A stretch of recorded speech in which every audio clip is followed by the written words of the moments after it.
परीक्षण र उपचार निःशुल्क गर्ने सरकारको निर्णय। नेपाल मात्र लेख्ने निर्णय कार्यान्वयन नगर्न सरकारलाई निर्देशन। थप 2571 जनामा कोरोना भाइरसको संक्रमण पुष्टि। रूपन्देहीमा कोरोना संक्रमितको संख्या 7000 नाग्यो। लुम्बिनीको पर्सा चोकमा 3 करोडको प्रवेशद्वार बन्दै। सरकारले बंगलादेशसँग मल किन्ने, मल कारखाना खोल्न तयारी गर्ने निर्णय। बुटोलका व्यावसायिक सटर टेन्डर दर्ताको विषयमा झडप। गौतम बुद्ध अन्तर्राष्ट्रिय विमानस्थल यथाशीघ्र सञ्चालनमा ल्याउन सिद्धार्थ उद्योग वाणिज्य सङ्घको माग। किताब आयातमा लगाइएको कर हट्यो र अमेरिकामा 1,02,88,000मा कोरोना संक्रमण।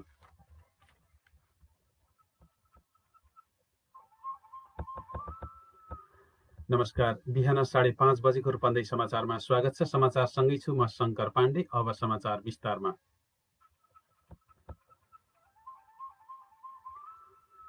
रूपन्देहीमा कोरोना भाइरस संक्रमितको संख्या 7000 नागेको छ।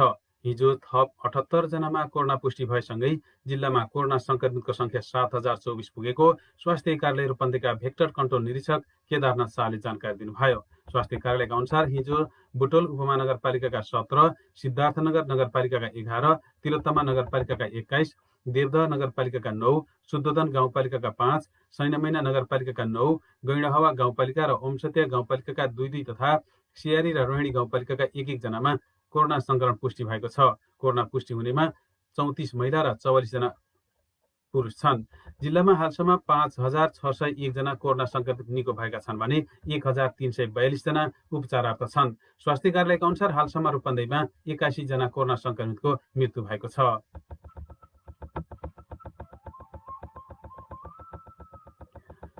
सिद्धार्थ उद्योग वाणिज्य संघ रूपन्देहीले भैरवास्थित गौतम बुद्ध अन्तर्राष्ट्रिय विमानस्थल यथाशीघ्र सञ्चालनको माग गरेको छ। संघले तत्काल सम्बन्धित मन्त्रालय मार्फत प्रविधि जडान गर्ने अन्तर्राष्ट्रिय प्राविधिकहरूलाई ल्याई निर्माण कार्य यथाशीघ्र सम्पन्न गरी विमानस्थल सञ्चालनको वातावरण मिलाउन माग गरेको हो। संघका कार्यवाहक अध्यक्ष अरुण कुमार गोयन्काको नेतृत्वमा निर्माणाधीन विमानस्थल पुगेको टोलीले गौतम बुद्ध अन्तर्राष्ट्रिय विमानस्थलका आयोजनाका प्रमुख इन्जिनियर प्रवेश अधिकारीलाई ध्यानाकर्षण पत्र बुझाउँदै विमानस्थल सञ्चालन नहुँदा यस क्षेत्रको पर्यटन लगायतका आर्थिक गतिविधिहरूका समेत असर पर्न जाने देखिएकाले यथाशीघ्र सञ्चालन गर्न माग गरेको हो। विश्व स्वास्थ्य संगठनका अनुसार पनि करिब अझै 2 वर्षभन्दा बढीसम्म कोरोनाको असर रहने हुँदा त्यसैलाई देखाउँदै निर्माणाधीन विमानस्थलको प्रविधि जडान लगायतका अन्तिम चरणका कार्यहरू रोकिँदा विमानस्थल सञ्चालन हुन नसक्दा आर्थिक गतिविधिहरूमा असर परेको संघका कार्यवाहक अध्यक्ष गोयन्काले बताउनुभयो।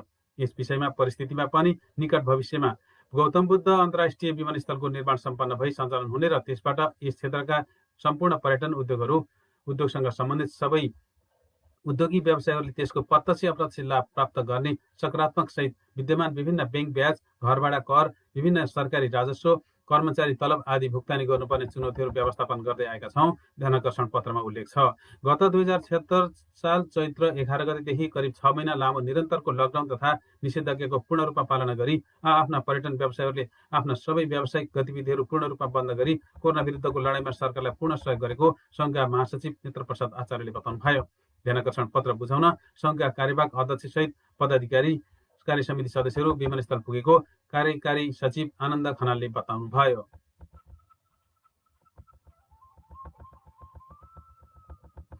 तिलोत्तमा नगरपालिकाका सामुदायिक विद्यालयमा विद्यालय नर्सिङ सेवा कार्यक्रम सुरु भएको छ। सरकारले प्राथमिकतामा राखेको 1 विद्यालय 1 नर्स कार्यक्रम अन्तर्गत तिलोत्तमामा पहिलो चरणमा 12वटा सामुदायिक विद्यालयमा सो सेवा सुरु भएको हो। एउटा विद्यालयमा 1 जना नर्स खटाउने गरी तिलोत्तमा नगरपालिकाले 12 जना स्टाफ नर्स नियुक्ति गरेर नर्सिङ सेवा कार्यान्वयन ल्याएको हो। कार्यक्रम अनुसार नर्सहरूले विद्यालयमा स्वास्थ्य सम्बन्धी प्रवर्धनात्मक सेवा, पोषण सम्बन्धी सेवा, प्रतिकारात्मक सेवा, परामर्श सेवा, स्वास्थ्य परीक्षण तथा परामर्श सेवा प्रदान गर्नेछन्। यस्तै उनीहरूले स्थानीय स्वास्थ्य संस्थासँगको समन्वयमा विद्यार्थीहरूको नियमित स्वास्थ्य परीक्षण गर्ने, पोषणको अवस्था मापदण्ड अनुसार भए नभएको यकिन गर्ने, विद्यार्थीको स्वास्थ्य स्थितिको लेखाजोखा गर्ने, घाउ खटिरा तथा अपरझट आइपर्ने स्वास्थ्य समस्याको व्यवस्था गर्ने, महिनावारीसँग सम्बन्धित समस्याको समाधानमा किशोरीहरूलाई सहयोग गर्ने, दीर्घ रोग लागेको विद्यार्थीको कार्ययोजना बनाई स्वास्थ्य सेवा प्रदान गर्ने काम पनि गर्नेछन्। नगरपालिकाले शान्ति, पशुपति, शिवपुर, जनभावना, टिकुलीगढ, जनहित, गौतम बुद्ध, जनता, जनज्योति, शङ्करनगर, दुर्गादत्त, जनजागृति र बरौलिया माविलाई पहिलो चरणमा विद्यालय नर्सिङ कार्यक्रम सञ्चालनको लागि छनौट गरेको हो। बाँकी सामुदायिक विद्यालयका लागि पनि विद्यालय नर्स नियुक्त हुने नगरपालिकाको भनाइ छ। विद्यालयबाटै स्वास्थ्य सेवा प्रभावले बालबालिकाको स्वास्थ्यमा सकारात्मक प्रभाव पार्ने बताउँदै यो कार्यक्रमले सामुदायिक विद्यालयमा थप आकर्षण बढाउने नगर प्रमुख वासुदेव घिमिरेले बताउनुभयो। विद्यार्थीको समग्र स्वास्थ्य सरसफाइ र पोषणमा प्रवर्धन गर्दै मानसिक स्वास्थ्य र किशोर किशोरीको यौन तथा प्रजनन स्वास्थ्य अवस्थामा सुधार ल्याउन विद्यालय नर्सिङ सेवा कार्यक्रमको अवधारणा रहेको शिक्षा शाखा प्रमुख गंगाराम आचार्यले बताउनुभयो। सामुदायिक विद्यालयको भौतिक तथा शैक्षिक गुणस्तर सुधारको लागि विभिन्न नमुना काम गर्दै आएको तिलोत्तमाले यो कार्यक्रम सञ्चालनपछि सामुदायिक विद्यालयमा विद्यार्थी र अभिभावकको थप आकर्षण बढ्ने विश्वास लिएको प्रमुख प्रशासकीय अधिकृत माधव शर्माले बताउनुभयो। जनप्रतिनिधि आएसँगै सुरु गरेका विद्यालय सुधारका कार्यक्रमले तिलोत्तमाका सामुदायिक विद्यालयमा विद्यार्थीको संख्या बढ्दै गएको छ। कोरोना महामारीको कारण हाल विद्यालयहरू बन्द रहेकाले नियुक्ति गरेका स्टाफ नर्सलाई कोरोना महामारी नियन्त्रण तथा बिरामीहरूको उपचारमा खटाइने प्रवक्ता सुरेन्द्र सिरेले बताउनुभयो।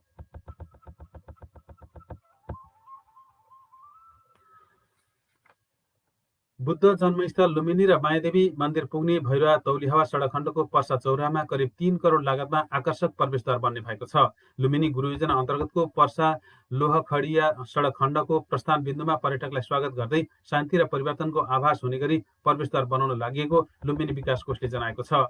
प्रवेशद्वार बन्ने पर्सा चौरादेखि दक्षिणतर्फ लोहखडियासम्म 800 मिटर लम्बाइको 4 लेन सडक पनि बन्ने भएको छ। सो सडकको दायाँ बायाँ दुवैतर्फ हरियाली सहितको फुटपाथ र सोलर बत्ती सहित सौन्दर्यकरण गरिनेछ। उक्त सडक 5 करोड 35 लाख रुपियाँको लागतमा बन्नेछ।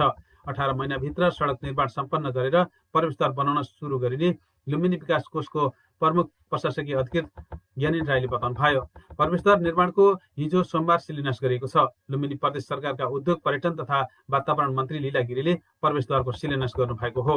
सौन्दर्यकरणको काम भने गत भदौबाटै सुरु भइसकेको थियो। सन् 1985 देखि सुरु भएको गुरु योजना अबको 3 वर्षमा सकिने कोषले जनाएको छ। सडक खण्डमा दुवैतर्फ स्थानीय र रैथाने जातका पेन्डुलम, अशोक, बोटल, पाम, बेगन बेली लगायत 4505 वटा बिरुवा रोपिनेछ। जापानिज वास्तुविद केन्जो टाङ्गेले बनाएको गुरु योजना अनुसारका पूर्वाधारहरू निर्माण गर्न अझै करिब 6 अर्ब लाग्ने अनुमान गरिएको छ। पर्सा चोकमा आकर्षक प्रवेशद्वार र सौन्दर्यकरण भएपछि लुम्बिनीको गरिमा बढ्ने सो क्षेत्रका प्रदेश सांसद फखरुद्दिन खानले बताउनुभयो। अहिलेसम्म लुम्बिनी र मायादेवी मन्दिर जाने मुख्य चोकमा फोहोरको डुङ्गुर थियो, जसले पर्यटकलाई पहिलो घाँसमै ढुङ्गा जस्तो नकारात्मक असर गरेको थियो, सांसद खानले भन्नुभयो। अब लुम्बिनीको सुन्दरता बढ्नुको साथै वृक्षारोपणले वातावरण संरक्षण पनि हुनेछ।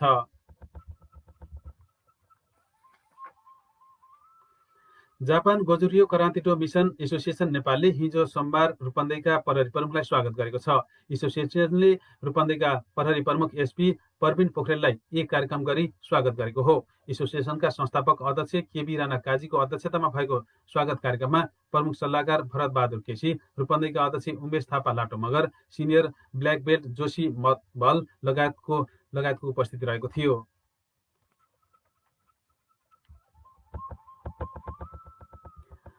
सरकारले पुस्तक आयातमा लगाइएको 10% अतिरिक्त भन्सार शुल्क हटाएको छ। मन्त्री परिषदको हिजो बसेको बैठकले उक्त शुल्क हटाउने निर्णय गरेको हो।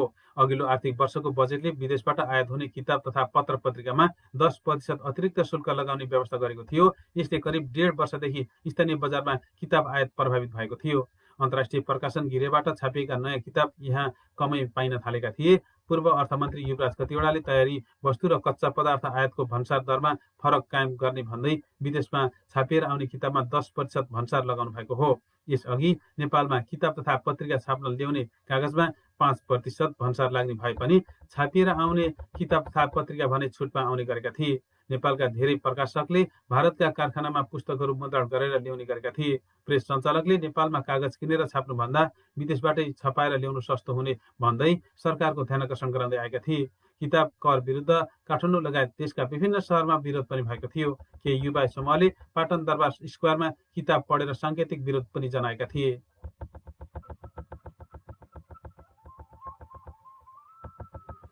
सरकारले आफ्नो पूर्व निर्णय सच्याउँदै सरकारी अस्पतालमा कोरोनाको परीक्षण र उपचार निशुल्क गर्ने निर्णय गरेको छ। मन्त्री परिषदको हिजो सोमबार बसेको बैठकले निश्चित वर्गको मात्र परीक्षण तथा उपचार निशुल्क गर्ने र अरूले आफ्नै खर्चमा गर्नुपर्ने निर्णय सच्याएको हो। एक मन्त्रीका अनुसार अब सबै सरकारी प्रयोगशालामा कोरोनाको परीक्षण निशुल्क हुनेछ भने सरकारी अस्पतालमा निशुल्क उपचार हुनेछ। सर्वोच्च अदालतले 15 असोजमा कोरोनाको परीक्षण र उपचार निशुल्क गर्न आदेश दिएको थियो। फैसला पुनरावेदनका लागि सरकारले दिएको निवेदन समेत खारेज भएपछि सरकारलाई निर्णय सच्याउन दबाब परेको थियो।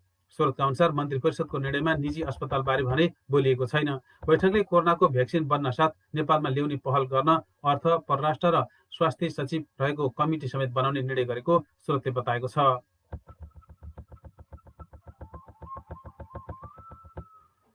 सरकारले बंगलादेशसँग मल किन्ने भएको छ। हिजो साँझ बसेको मन्त्री परिषद बैठकले बंगलादेशसँग मल किन्नका लागि सैद्धान्तिक स्वीकृति दिएको हो। बंगलादेशसँग 50,000 मेट्रिक टन मल किन्ने निर्णय भएको एक मन्त्रीले जानकारी दिएका छन्। सुरुमा बंगलादेशसँग मल पैँचो ल्याएर पछि तिर्ने सहमति भएको थियो, तर बंगलादेशले पैँचो नदिएपछि सरकारले किन्ने निर्णय गरेको हो। समयमा नआएकै कारण यसपटक किसानले धानका लागि आवश्यक मल पाएका थिएनन्। अब ल्याउन लागि मल भने गहुँका लागि हो। हिजोको मन्त्री परिषद बैठकले नेपालमै मल कारखाना खोल्न आवश्यक तयारी गर्ने निर्णय समेत गरेको छ। मल कारखाना खोल्ने प्रक्रिया अघि बढाउन योजना बनाएर प्रस्ताव पेश गर्न अर्थमन्त्री विष्णु पौडेल, उद्योग मन्त्री लेखराज भट्ट र परराष्ट्र मन्त्री प्रदीप गेवालीलाई जिम्मेवारी दिएको छ। कृषि मन्त्रालयले मल कारखानाका लागि प्रारम्भिक खाका तयार पारिसकेको छ। त्यसैकै आधारमा 3 मन्त्रीले प्रस्ताव तयार पार्नेछन्।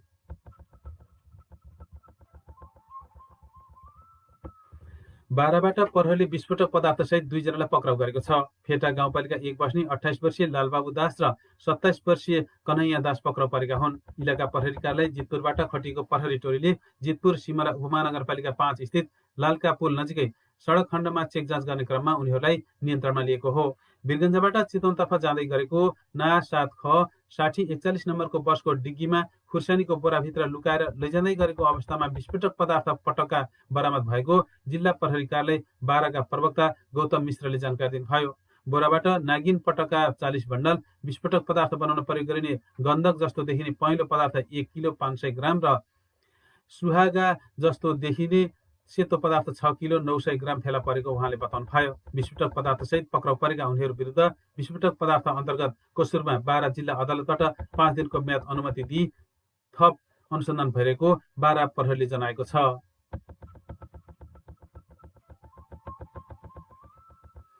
स्रोत नखुलेको 16 लाख रुपियाँ सहित वीरगञ्जबाट एकजना भारतीय नागरिक पक्राउ परेका छन्। पक्राउ पर्नेमा भारतको पूर्वी चम्पारण रक्सोल बस्ने 50 वर्षीय कृष्ण कुमार जैन रहेका छन्। विशेष सूचनाको आधारमा जिल्ला प्रहरी कार्यालय पर्साबाट खटिएको प्रहरी टोलीले उनलाई वीरगञ्ज महानगरपालिका स्थित माई स्थानबाट आइतबार नियन्त्रणमा लिएको हो। ना 64 प 9056 नम्बरको मोटरसाइकलमा सवार जैनलाई चेक जाँच गर्ने क्रममा उनको साथबाट उक्त रकम बरामद भएको जिल्ला प्रहरी कार्यालय पर्साका प्रवक्ता मनोजित कुमारले जानकारी दिनुभयो। जैन विरुद्ध बैंक तथा वित्तीय ऐन सम्बन्धी कसुर शीर्षकमा म्याद थप गरी अनुसन्धान भइरहेको प्रहरीले जनाएको छ।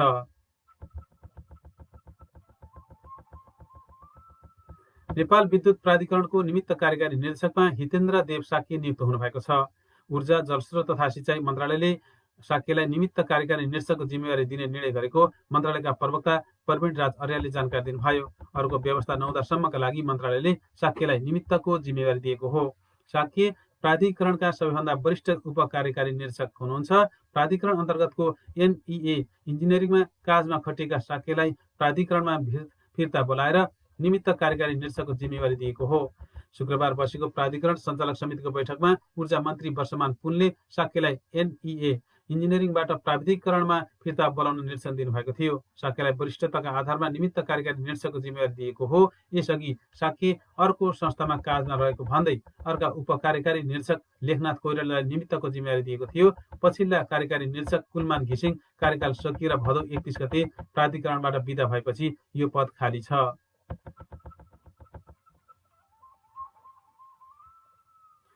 सर्वोच्च अदालतले देशभरका प्रमुख जिल्ला अधिकारी र जिल्ला समन्वय समितिलाई किन खारेज नगर्ने भनी सरकारलाई प्रश्न सोधेको छ। न्यायाधीश प्रकाश मान सिंह राउतको इजलासले प्रमुख जिल्ला अधिकारी र जिल्ला समन्वय समिति खारेज हुनुपर्ने भनी दर्ता गरिएको रिट निवेदनमा कारण देखाउ आदेश जारी गरेको हो। अधिवक्ता रुद्र शर्माले संवैधानिक व्यवस्था विपरीत जिल्ला तहको संरचना राखिएको दावी गर्दै सर्वोच्चमा रिट निवेदन दर्ता गरेका हुन्। संविधानमा परिकल्पना नै नगरिएको संरचनाले अधिकारको प्रयोग गरेको र त्यो राज्य शक्तिको दुरुपयोग हुने दावी उहाँले गर्नुभएको छ।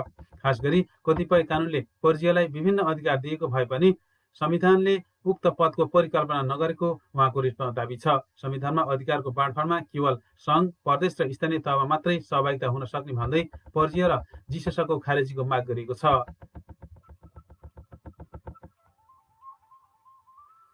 सरकारले काठमाडौँ उपत्यकामा कोरोना संक्रमितलाई घर घरमै पुगेर निगरानी गर्ने तयारी गरेको छ। स्वास्थ्य तथा जनसङ्ख्या मन्त्रालयले होम आइसोलेसनमा बस्ने संक्रमितहरू बाहिर निस्कँदा संक्रमण थप फैलिएको ठहर गर्दै त्यस्ता संक्रमितहरूको निगरानी गर्ने तयारी गरेको हो। मन्त्रालयका covid focal person Mahendra Prasad श्रेष्ठले त्यसका लागि उपत्यकाका टोल टोलमा कोभिड निगरानी समूह गठन गरिने जानकारी दिनुभयो। प्रत्येक वडाभित्र कम्तीमा 50 घरलाई समेट्ने गरी एउटा कोभिड निगरानी समूह गठन हुन्छ। त्यही समूहले घरमा रहेका संक्रमितको निगरानी गर्छ, श्रेष्ठले भन्नुभयो। उहाँले उक्त समूहमा टोलका समाजसेवी, स्वास्थ्यकर्मी र अन्य सक्रिय व्यक्तिहरूलाई समावेश गरिने जनाउनुभयो।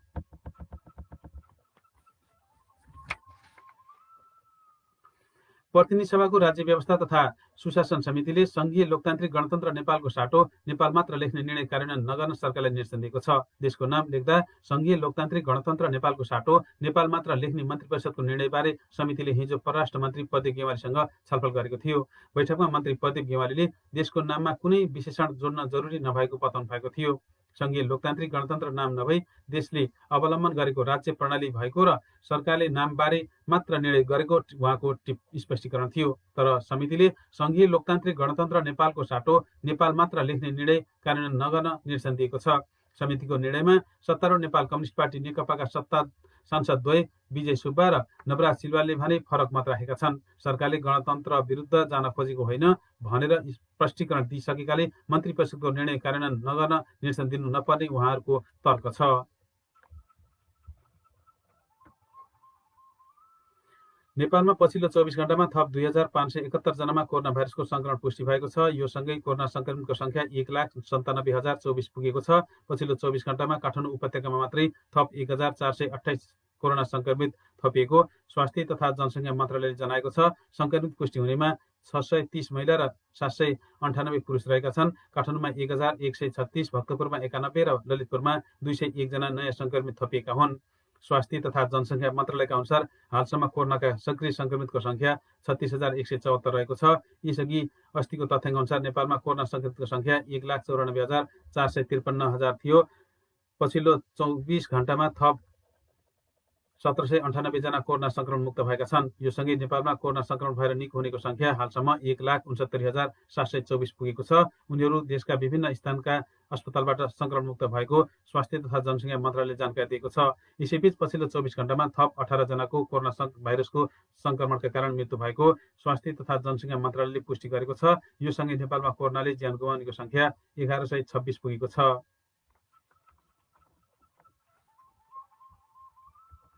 नेपाली कांग्रेसमा देखिएको महाधिवेशन केन्द्रित विवाद समाधानका विषयमा सैद्धान्तिक समझदारी जुटेको छ। 14औं महाधिवेशनको निष्पक्षतामाथि प्रश्न उठाउँदै वरिष्ठ नेता रामचन्द्र पौडेलले अघि सारेको 16 बुँदे ज्ञापन पत्रका अधिकांश विषयमा सैद्धान्तिक सहमति भएको हो।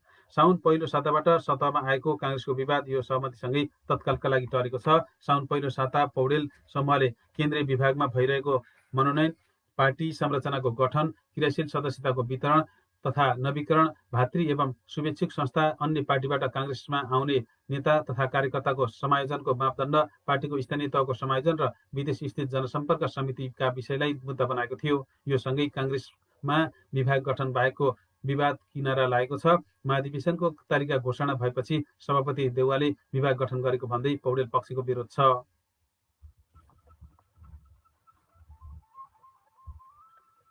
नेपाल कम्युनिस्ट पार्टी नेकपाको केन्द्रीय अनुशासन आयोगले पार्टीको निर्णय कार्यान्वयन र एकताका बाँकी काम तत्काल पूरा गर्न नेतृत्वसँग अनुरोध गरेको छ। आयोगका अध्यक्ष अमृत कुमार बोहराले विज्ञप्ति निकालेर तत्कालै पार्टीको बैठक राखेर आन्तरिक समस्या समाधान गर्न आग्रह गर्नुभएको हो। नेतृत्वबाट दिनौजसो गाली गलौज, आरोप प्रत्यारोप तथा पार्टी विभाजन जस्ता अप्रिय कुराहरू सार्वजनिक भइरहेको भन्दै बोहराले यो निकै चिन्ताको विषय रहेको बताउनु भएको छ। पार्टीका निर्णयहरू दराजमा थन्क्याउन नभई आवश्यकताका आधारमा गरिने भएकाले सबै निर्णयहरू कार्यान्वयन हुनुपर्ने र पार्टी एकताका बाँकी काम पूरा गर्नुपर्नेमा नेतृत्वले त्यसलाई व्यवस्था गरेको भन्दै विज्ञप्तिमा पार्टी नेतृत्वको सोच साँघुरो रहेको बताइएको छ।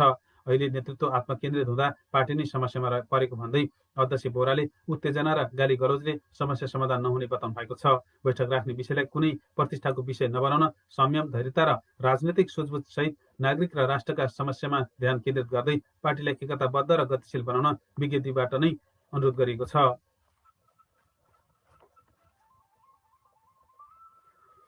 बुटोल उपमहानगरको स्वामित्वमा रहेको बुटोल हाट बजारका व्यावसायिक सटरको टेन्डर खोल्ने क्रममा झडप भएको छ। उपमहानगरले नियम विपरीत उल्लेखित समयावधि नागेर आएका निवेदनहरूलाई समेत दर्ता गरेको भन्दै व्यवसायीहरूले विरोध गरेका थिए। मध्याह 12 बजीसम्मको समय निर्धारण गरे पनि त्यसपछि आएका टेन्डरहरूलाई समेत दर्ता गरिएको भन्दै व्यवसायीहरूले उपमहानगर घेराउ गरेका थिए। उनीहरू उपमहानगरको कार्यालय परिसरमा प्रवेश गर्न खोजेपछि झडप भएको हो। व्यवसायीले उपमहानगरले चलखेल गरेर आफूहरूलाई हटाउन खोजेको आरोप लगाएका छन् भने उपमहानगरले 12 बजेपछि दर्ता नगरिएको बताएको छ।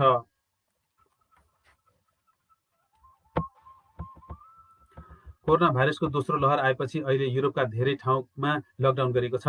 मानिसबीच कम सम्पर्क होस् भनेर विभिन्न मुलुकले फेरि कडा नीति अपनाएका छन्। डेनमार्कमा भने 1 जनावरबाट मानिसमा कोरोना भाइरस फैलिएको देखिएको छ। भुवा र रौँका लागि पालिने नेउरी मुसा जस्तै देखिने जनावर मिङ्कबाट 100 मानिसमा कोरोना संक्रमण फैलिएपछि डेनमार्कले 1,70,00,000 मिङ्क मार्ने भएको छ। पछिल्लो समय मानिसबाट मिङ्कमा सरेको कोरोना भाइरस फेरि मानिसलाई आएको देखिएकाले मिङ्कलाई मार्न लागि डेनमार्कले जनाएको छ।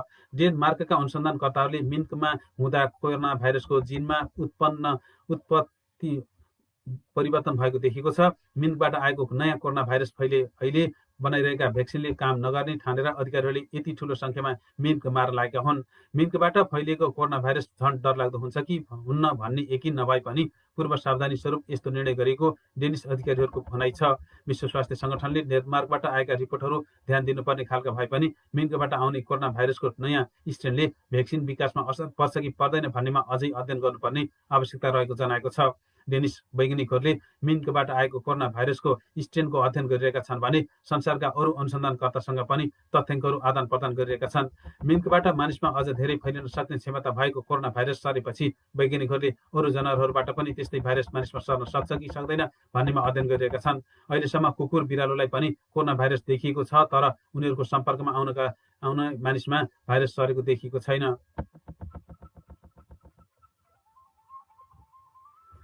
भारतका स्थल सेनाध्यक्ष मनोज मुकुन्द नरवाणे नेपाली सेनाको मानार्थ महारथी पदवी थापेर फर्किए लगत्तै भारतीय विदेश सचिव हर्षवर्धन श्रृङ्गला नेपाल भ्रमण आउने भएका छन्। विदेश सचिव श्रृङ्गला आगामी नोभेम्बर 26 र 27 तारिकमा नेपाल भ्रमण आउने भएका हुन्। स्थल सेनाध्यक्ष नरवाणे नेपाल आउनु केही दिन अघि मात्रै भारतीय गुप्तचर संस्था र प्रमुख सामन्त गोयल नेपाल आएका थिए। विदेश सचिव श्रृङ्गलाको भ्रमण भारतीय उच्च अधिकारीहरूले पछिल्लो महिना लगातार गरेको तेस्रो ठूलो भ्रमण हुनेछ। नेपाल र भारतबीच लामो समयदेखि रोकिएको परराष्ट्र सचिव स्तरीय वार्ताका लागि विदेश सचिव श्रृङ्गला नेपाल भ्रमणमा आउन लाग्नु भएको बताइएको छ। हिन्दुस्तान टाइम्सका अनुसार गत महिनामा नै उनले राष्ट्रपति विद्यादेवी भण्डारी, प्रधानमन्त्री केपी शर्मा ओली, परराष्ट्र मन्त्री पद्मकुमार गेवाली र समकक्षी भरतराज पौडेल लगायतसँग भेटवार्ता सहितको बैठक गर्ने योजना तय भइसकेको छ। अमेरिकामा कोरोना भाइरसका कारण मृत्यु हुनेको संख्या 2,43,768 पुगेको छ। कोरोनाका कारण सबैभन्दा धेरै प्रभावित देश अमेरिकामा हालसम्म 1,02,88,400 जनामा कोरोनाको संक्रमण देखिएको छ। अमेरिकामा पछिल्ला दिनहरूमा पनि संक्रमित हुने दर घटेको छैन। अमेरिकामा हालसम्म 64,83,000 मानिसहरू उपचारपछि स्वस्थ भएका छन्। हाल अमेरिकामा 35,61,000 मानिसहरू उपचारार्थ रहेका छन्, जसमध्ये 18,000 मानिस भने गम्भीर अवस्थामा रहेको कोरोना भाइरसबारे तथ्याङ्क अपडेट गरिरहेको वर्ल्ड बिटर्सले जनाएको छ।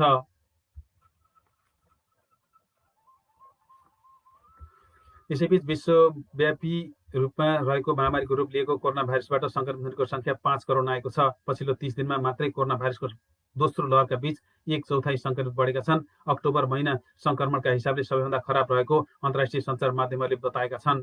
पछिल्ला दिनमा युरोपेली मुलुकमा पनि संक्रमण दर बढेकाले विश्वव्यापी रूपमा संक्रमितको संख्या बढिरहेको छ। नेपाल र बङ्गलादेश बीचको मैत्रीपूर्ण फुटबल खेलको नाम मुजिब वर्ष फिफा अन्तर्राष्ट्रिय फुटबल सिरिज राखिएको छ। बङ्गलादेश फुटबल फेडरेसन BFF ले नेपाल विरुद्धको 2 मैत्रीपूर्ण खेलको नाम घोषणा गरेको हो। बङ्गलादेशका राष्ट्रपिता भनेर चिनिने बङ्गबन्धु शेख मुजिबुर रहमानको 100औं जयन्तीको अवसरमा मैत्रीपूर्ण खेलको नाम घोषणा गरिएको हो। BFF का अध्यक्ष काजी मोहम्मद सलाउद्दिनले मैत्रीपूर्णको नाम घोषणा गर्नुभएको हो। रूपन्देही समाचारको अन्तमा मुख्य समाचार शीर्षक पुनः एकपटक। सरकारी अस्पतालमा कोरोना परीक्षण र उपचार निःशुल्क गर्ने सरकारको निर्णय। नेपाल मात्र लेख्ने निर्णय कार्यान्वयन नगर्न सरकारले निर्देशन। थप 2,571 जनामा कोरोना भाइरसको संक्रमण पुष्टि। रूपन्देहीमा कोरोना संक्रमितको संख्या 7,000 नाग्यो। लुम्बिनीको पर्साचोकमा 3 करोडको प्रवेशद्वार बन्दै। सरकारले बङ्गलादेशसँग मल किन्ने, मल कारखाना खोल्न तयारी गर्ने निर्णय। बुटोलका व्यावसायिक सट्टा टेन्डरको दर्ताको विषयमा झडप। गौतम बुद्ध अन्तर्राष्ट्रिय विमानस्थल यथाशीघ्र सञ्चालनमा ल्याउन सिद्धार्थ उद्योग वाणिज्य सङ्घको माग। किताब आयातमा लगाइएको कर हट्यो र अमेरिकामा 1,02,88,000मा कोरोना संक्रमण।